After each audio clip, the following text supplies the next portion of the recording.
Hello, my name is Andrea, and today I'm going to show you a storyboard made for animation.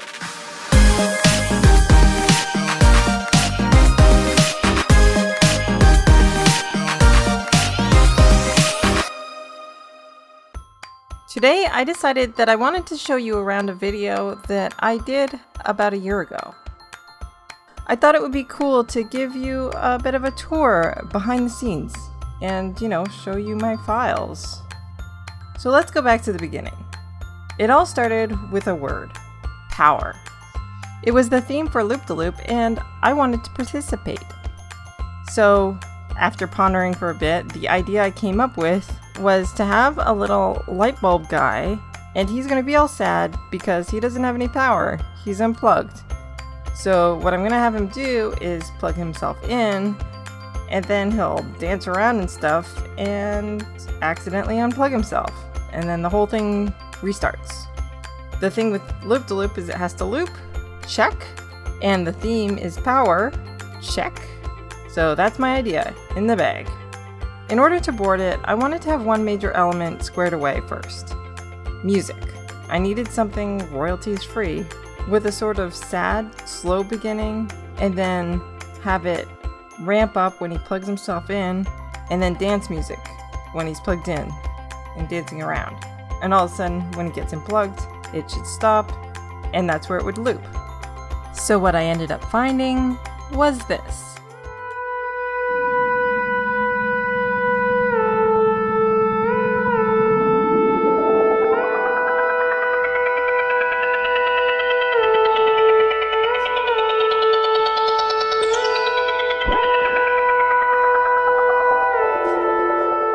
You can tell that the beginning is very slow and lethargic.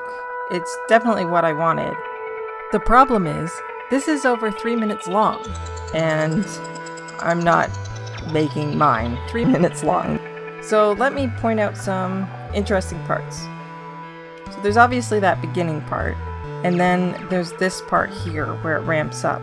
It takes a bit longer than I wanted to, but I could probably fix that. So if we skip ahead a minute or so, there's this part.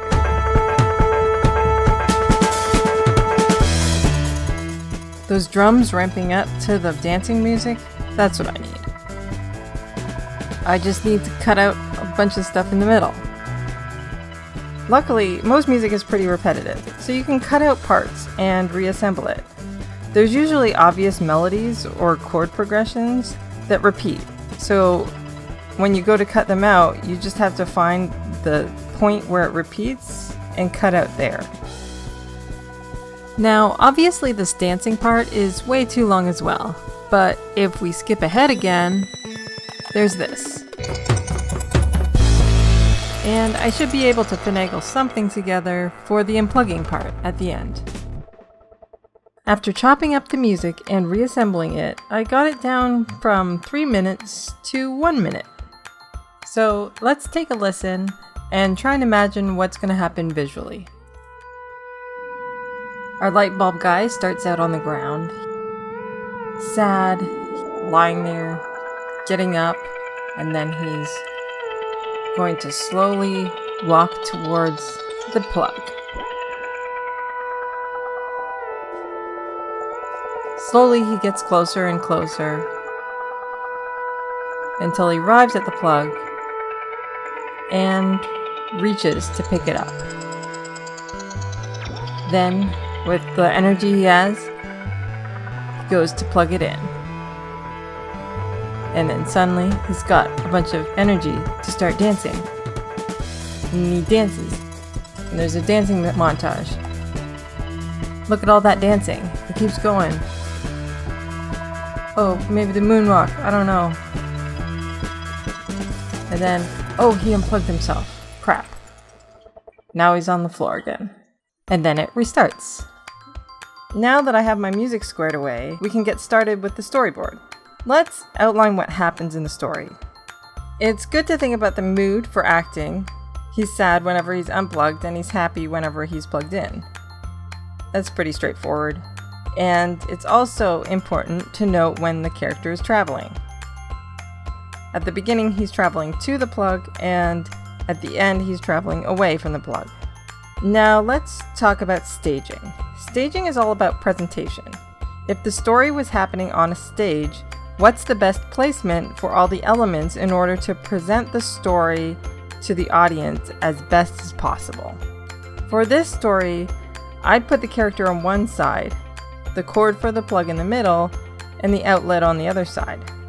What side doesn't really matter, but generally we like to make going from left to right, like how we would write on a page, but then coming back would be the opposite.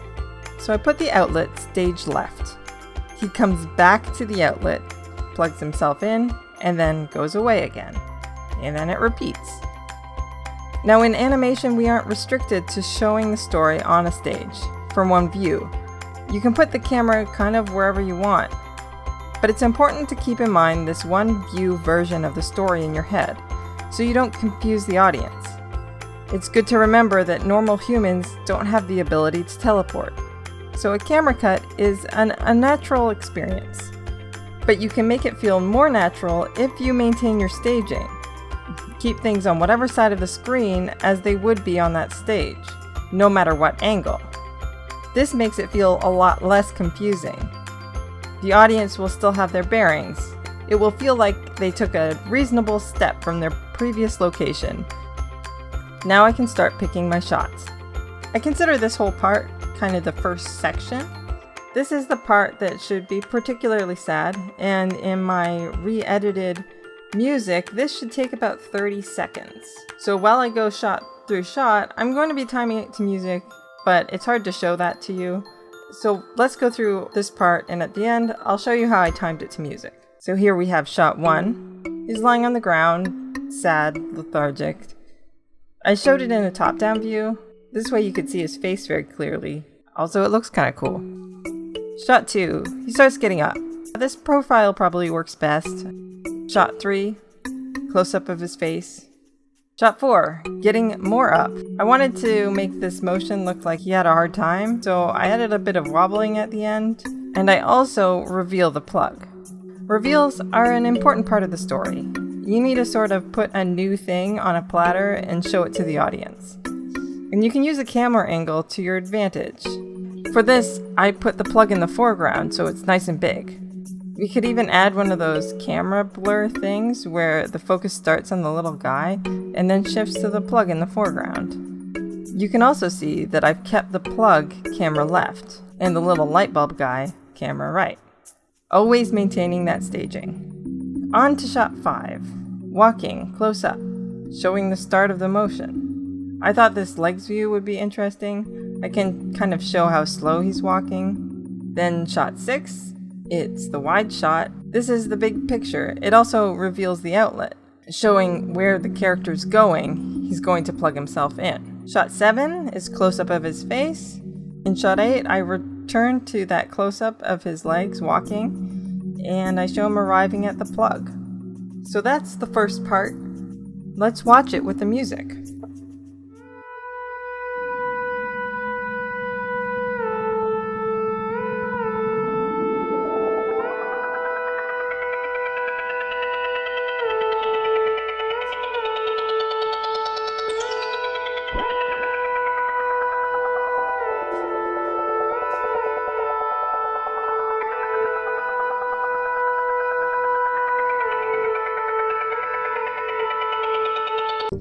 On to the second part. This is the transition where he plugs himself in.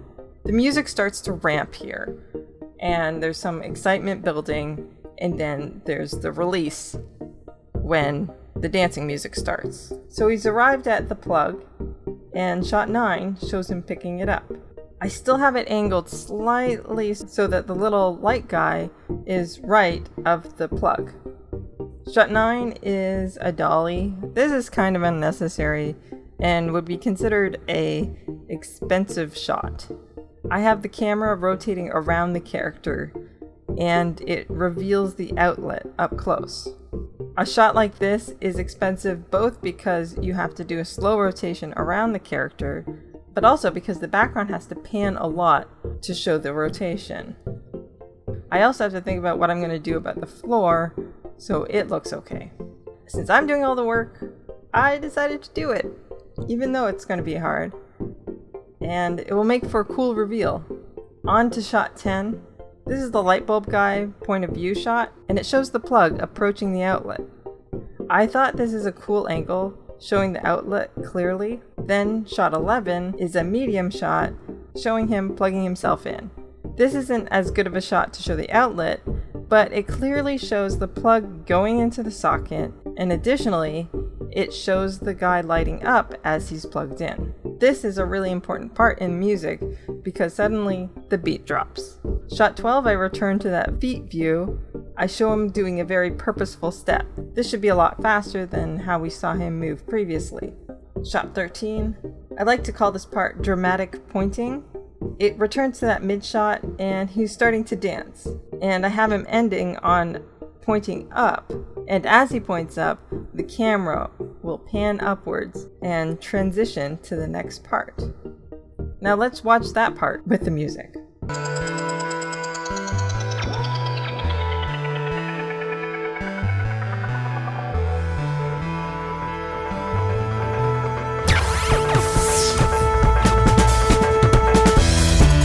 Okay, on to the third and final part. Since this is all dancing, it's very important to time it as much as possible to the music. So shot 14, I call this a snappy step dance. It was a dance I kind of made up. He's kind of doing lunges or something. It was just important to get him moving. Shot 15, he's sort of doing that boppy dance. I thought it would be neat if the background changed color. I like this sort of dance move where you're just bending your knees with your hands on the hips.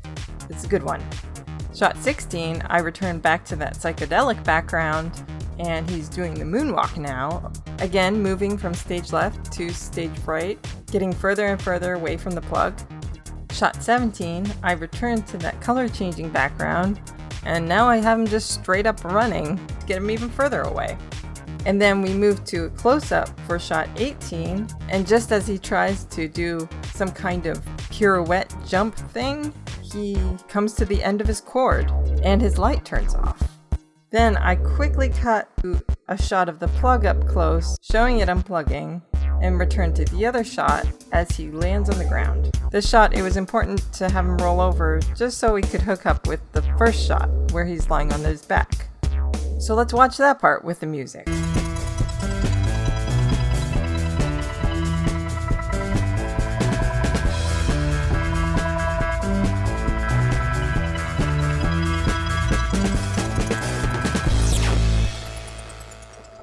Now all that's left to do is watch it all together, and I might as well play it next to the final animation.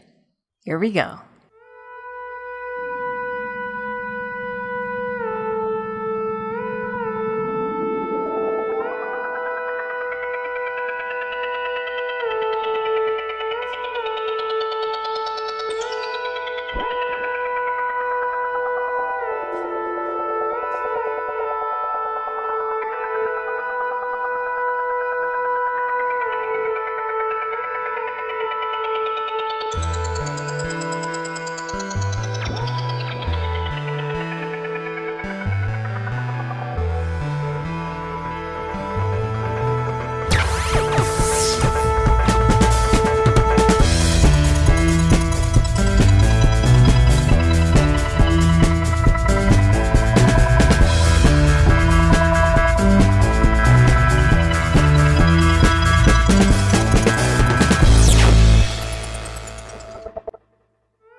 I hope you enjoyed this video. Stay tuned for part 2 where I show you the rest of the process, going from the board and fleshing it out to the final animation. Thanks so much for watching, and I'll see you in the next one. Bye!